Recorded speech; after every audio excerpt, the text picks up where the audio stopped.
Hi, and welcome to this edition of Synapse NG. Today, let me start with a sensitive question. Have you ever been talking to someone, and as they lean closer, your soul quietly leaves your body?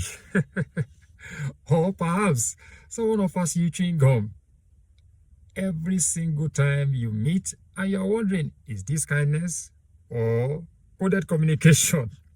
Today on Synapse NG, we are talking about a condition many people experience, but few people discuss openly: mouth odor, also known medically as halitosis. Halitosis. Now, why does it happen? And more importantly, what can we do about it? The biochemistry of bad breath. Contrary to popular belief, mouth odor is not simply because you forgot to brush your teeth. At biochemical level, the most common cause is actually bacteria. Yes, tiny microorganisms living inside your mouth.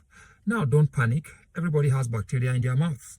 The problem starts when certain bacteria feed on leftover food particles, all right, dead cells and proteins trapped between the teeth, on the gums, and especially on the tongue. So as they break these proteins down, they produce chemicals called volatile sulfur compounds. Think of them as tiny stink bombs. These include substances like hydrogen sulfide, which smells like rotten eggs, methyl mercaptan, dimethyl sulfoxide. Don't worry about all these compounds. These sulfur compounds are largely responsible for unpleasant breath. Now, why morning breath happens? Ever wondered why your breath is worse in the morning? Simple. When you sleep, saliva production decreases. Saliva is one of the mouth's natural cleansers. Less saliva means bacteria multiply more easily and produce more sulfur compounds. That's why morning breath is so common. So please don't judge people too harshly before they've brushed their teeth. Sometimes it's not the mouth. Here is something many people don't know. Bad breath can sometimes signal underlying health problems. For example, gum disease, tooth decay, tonsil infections, sinus infections, acid reflux.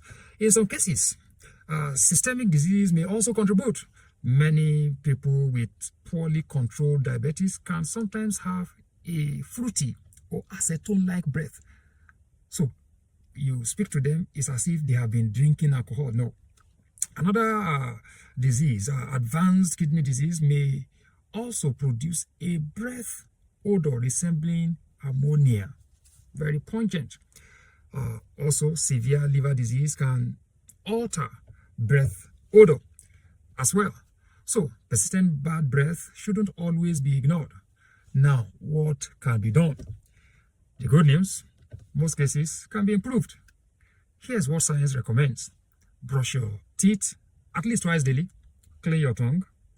Many odor-producing bacteria love hiding there. Yes, your tongue. Floss regularly to remove trapped food particles. And stay hydrated. Stay hydrated. Drink lots of water. A dry mouth encourages bacterial growth. Visit a dentist regularly, especially if bad breath persists. Reduce smoking and tobacco use. And if the problem continues despite good oral hygiene, please see a healthcare professional to rule out other medical causes. What about mints and chewing gums, you may ask? Yeah, mints and chewing gum can temporarily mask the odor. Some sugar-free gums also stimulate saliva production, but remember, they are not a cure. They are more like spraying perfume in a room with a leaking sewage pipe. The smell may improve briefly, but the source remains. So, the truth is, mouth odor is usually not a sign that someone is dirty. Very often, it's biochemistry, bacteria, oral health, or an underlying medical condition. And thankfully, most cases can be managed or treated. So the next time someone offers you chewing gum, accept it with grace Accept it with grace. Science may be trying to save the conversation. This is Synapse Energy, connecting science to everyday life. And remember, a healthy smile isn't just about white teeth. It's also about fresh chemistry. Until I call your way again next time, please stay healthy, smile more. Bye for now.